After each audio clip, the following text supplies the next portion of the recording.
नमस्कार दोस्तों, मैं देवव्रत। आप देख रहे हैं द रियल एनालिसिस। दोस्तों, आज बात करने वाले हैं बीते शुक्रवार को झांसी में हुई एक रानी लक्ष्मीबाई हॉस्पिटल में एक आग दुर्घटना में जिसमें 10 नवजात शिशुओं की मौत हो गई है।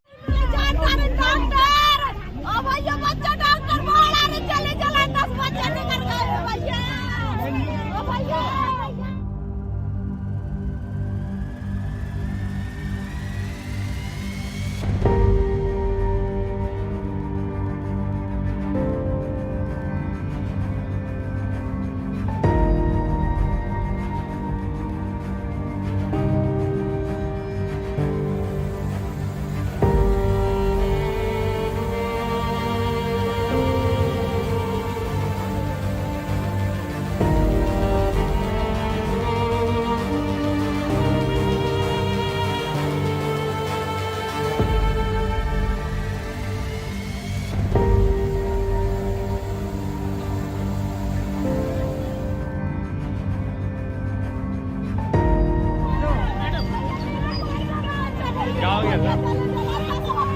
हटा हटा हटा।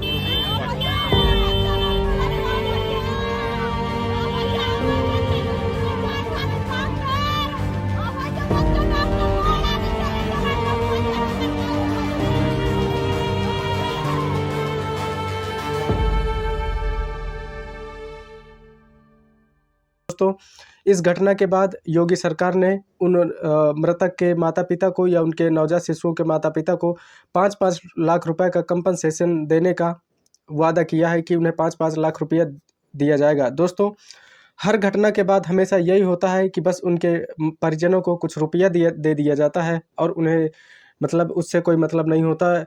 दोस्तों, आप इस खबर को देखिए। द इंडियन एक्सप्रेस की खबर के अनुसार झांसी में जिस हॉस्पिटल में ये घटना हुई है, वहाँ सिर्फ 18 बच्चों के मतलब सीटें हैं, लेकिन वहाँ फिर यानी 49 बच्चों को जगह दी गई थी। दोस्तों, इसमें पता चला है वहाँ 49 बच्चों को जगह दी गई थी, जहाँ 18 की जगह दोस्तों यहाँ 49 बच्चों को जगह दी गई थी।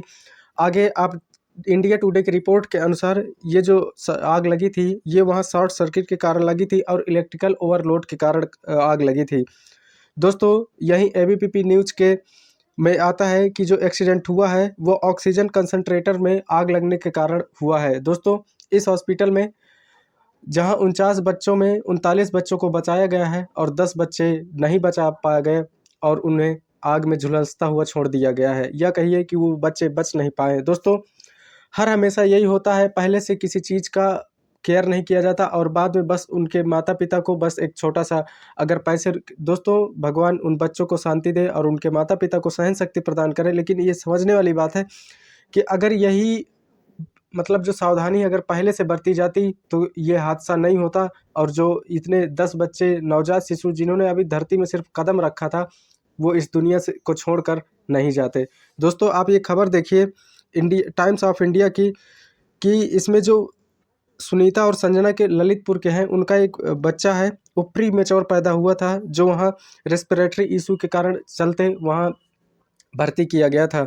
उन्होंने अपना बच्चा वहाँ खो दिया है। दोस्तों, दूसरा टाइम्स ऑफ इंडिया में रिपोर्ट में संतोषी देवी जो जालौन की है, उनकी मतलब उनके जो बच्चा हुआ था, उन्हें तो सैटरडे के बाद उनके बच्चे का आइडेंटिफाई हुआ। दोस्तों, आप समझिए कि एक माँ मतलब किस तरह अपनी रात बिताई होगी जहां उसका बच्चा मिसिंग है या मिल नहीं पा रहा है या उसकी आइडेंटिफिकेशन नहीं हो पा रही है। दोस्तों, टाइम्स ऑफ इंडिया की रिपोर्ट के अनुसार जो याकूब हैं, जिनकी 2 बेटियां हुई थी, ट्विन बेटियां हुई थी एक साथ, उन्होंने अपनी दोनों बेटियों को मतलब मारी गई या कहिए आग में झुलस कर मर गई। याकूब ने अपनी बेटियों को नहीं बचा पाए, लेकिन जब उन्होंने देखा कि आग लगी है तो खिड़की तोड़कर और वहां घुसकर बाकी बच्चों को बचाने में मदद की, लेकिन वो खुद की बेटियों को नहीं बचा पाए। दोस्तों, 49 बच्चों में खिड़कियाँ तोड़ के वहाँ के बच्चों को निकाला और हम जहाँ पे हमारी बच्ची थी, लेकिन हम वहाँ नहीं जा पाए और अपने बच्चे को खो दिए।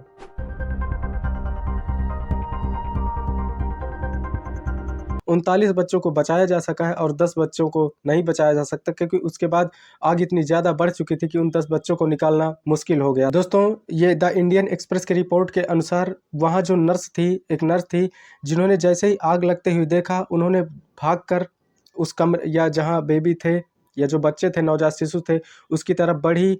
उनके कपड़ों में भी आग लग गई थी, लेकिन उन्होंने अपने कुछ कपड़े उतार कर उन बच्चों को बचाने में मदद किया। दोस्तों, इसमें जो हॉस्पिटल स्टाफ था उसने काफ़ी हेल्प की कि बच्चों को बचाया जा सके। तो यहाँ नर्स हैं और जो वहाँ वार्ड बॉय थे, उन्होंने भाग-भाग कर कोशिशें की, क्योंकि हॉस्पिटल स्टाफ का कहना है कि वहाँ जो बच्चे थे वो या जो हॉस्पिटल स्टाफ था वो फायर ऑपरेटिंग के लिए तैयार था या प्रीमेच्योर था, पहले से ही उन्हें तैयारी दी गई थी। दोस्तों, एपीपी न्यूज़ के अनुसार एक और चश्मदीद जो कृपाल सिंह ने बताया कि हम बच्चों को दूध पिलाने अंदर गए थे, तभी एक नर्स बाहर की ओर तेज़ी से भागते हुए आ रही थी, जिसके पैरों में आग लगी हुई थी। हमने करीब 20 बच्चों को बाहर सुरक्षित निकाला और नर्स को पकड़ाया। और कुछ चश्मदीदों ने बताया कि आग लगने के बाद परिसर में अफरा-तफरी मची हुई थी। लोग अपने बच्चों को इमरजेंसी की ओर लेकर भाग रहे थे। दोस्तों, ये कहिए एक बड़ी दुर्घटना है। इसके बाद जैसे ही जो यूपी के इस समय हेल्थ मिनिस्टर हैं ब्रजेश पाठक जी, उनको पता चलता है तो उनको वहाँ आने के लिए, उनके स्वागत के लिए, उनके जो वीआईपी वेलकम के लिए मतलब चूने का छिड़काव हो रहा है। अरे भाई, वहाँ फायर ट्रेजेडी हुई है, लोग वहाँ तड़प रहे हैं, उनके नवजात शिशुओं की मौत हो गई है, फिर भी उनको वीआईपी वेलकम चाहिए। जब लोगों ने इस बात का उठाया तो उन्होंने खुद कहा कि मैं इस वीआईपी वेलकम की निंदा करता हूँ। दोस्तों, जब लोगों ने आवाज़ उठाया कि इस बात की निंदा होनी चाहिए और कि मतलब ये वहाँ लोगों के साथ ट्रेजेडी हुई है, लोग वहाँ मतलब अपने बच्चों को खोकर बैठे हुए हैं और तुम्हें वीआईपी वेलकम की पड़ी है। जब ये बात उठाई गई तो ब्रजेश पाठक जी ने कहा कि मैं इस वीआईपी वेलकम की निंदा करता हूं और जिसने भी ऐसा ये चूने का छिड़काव ये जो भी किया है, उसको जल्द से जल्द सज़ा होनी चाहिए। अरे वो उसको किसी का शौक पड़ा है कि वो आएगा या वो तुम्हें मतलब आना है तो वो तुम्हारा वीआईपी वेलकम करेगा। वहाँ वो अपने बच्चों को या अपने घर में सँभालेगा कि वहाँ तुम्हें वीआईपी वेलकम करेगा। अगर तुम्हें वो अपने मन से, मंत्री जी, किसी को शौक नहीं पड़ी है आपके वीआईपी वेलकम करने की। आपने उसको आदेश आया होगा, पैसा मिला होगा, बेचारा मजबूरी में किया होगा। अगर इतना ही शौक है ना कि वीआईपी वेलकम ना करवाने की, तो अपने राज्य सरकार से, योगी सरकार से कहिए कि पूरे उत्तर प्रदेश में वीआईपी वेलकम बंद कर दिया जाए। उसके बाद देखिएगा, कहीं भी आपको अगर वीआईपी वेलकम मिल जाए तब बताइएगा कि हाँ, वीआईपी वेलकम मिला है या नहीं मिला है। दोस्तों, यहाँ जो हमारे यहाँ के मंत्री मिनिस्टर हैं ना, इनको वीआईपी वेलकम की पड़ी रहती है। दोस्तों, पुर्तगाल में एक 7 मंथ प्रेग्नेंट एक जो टूरिस्ट गए हुए थे इंडियन, उनमें एक महिला की मौत हो जाती है। तो वहाँ के जो हेल्थ मिनिस्टर थे मार्टा टेमिगो ने अपना इस्तीफ़ा दे दिया था, समझिए रिज़ाइन दे दिया था कि ये हमारी बहुत बड़ी गलती है कि उस इंसान की मृत्यु हो गई। और यहाँ उन लोगों की मृत्यु हो गई है, 5-5 लाख रुपए कंपनसेशन देने के बाद लोग वीआईपी वेलकम करवा रहे हैं। अरे योगी जी, आपको भी समझना चाहिए। लोगों की उन बच्चों की अस्थियों की आग बुझी तक नहीं थी कि दूसरे दिन योगी जी अपना रोड शो कर रहे थे पार्टी का। मतलब लोग मरे तो मरते रहें, उनसे कोई मतलब नहीं है। आपकी पार्टी का, आपके चुनाव का कारोबार नहीं रुकना चाहिए। अलीगढ़, गाजियाबाद, कानपुर, हर जगह इनका रोड शो की इस रिपोर्ट को देखिए, जिसमें कानपुर में योगी जी का 2 किलोमीटर लंबा रोड शो चला। रथ के आगे समर्थकों ने डांस किया। सीएम योगी जी मुस्कुराए और बोले, बटोगे तो कटोगे। अब आप समझ सकते हैं दोस्तों किस लेवल पर यहाँ जियो पॉलिटिक्स खेली जा रही है। लोग मरे तो मरते रहें, किसी से कोई मतलब नहीं है, नेताओं से मतलब नहीं है, बस उनका पार्टी बननी चाहिए, उनको वोट मिलना चाहिए, उनको सब कुछ होना चाहिए। तो दोस्तों, आपसे हाथ जोड़ के निवेदन है, ऐसे नेताओं को के फेवर में बिल्कुल ना रहें और जब भी ये वोट या किसी मामले में आते हैं, इन्हें भरपूर जवाब इनका दिया जाना चाहिए। बाकी दोस्तों, आप क्या राय रखते हैं इस बात पर? आप कमेंट कर ज़रूर बताएं कि आखिरकार जब लोग यहाँ मर रहे हैं लेकिन हमारी सरकार को यहाँ इनकी रोड शो को पड़ी हुई है, उनके चुनाव प्रचार की पड़ी हुई है। लोग मरे तो मरते रहें, इनसे कोई मतलब नहीं है। बाकी आप क्या राय रखते हैं कमेंट बॉक्स में कमेंट करके ज़रूर बताइएगा। तो दोस्तों, आज के लिए इतने ही और मिलते हैं एक नए खबर के साथ। तब तक के लिए नमस्कार और जय हिंद।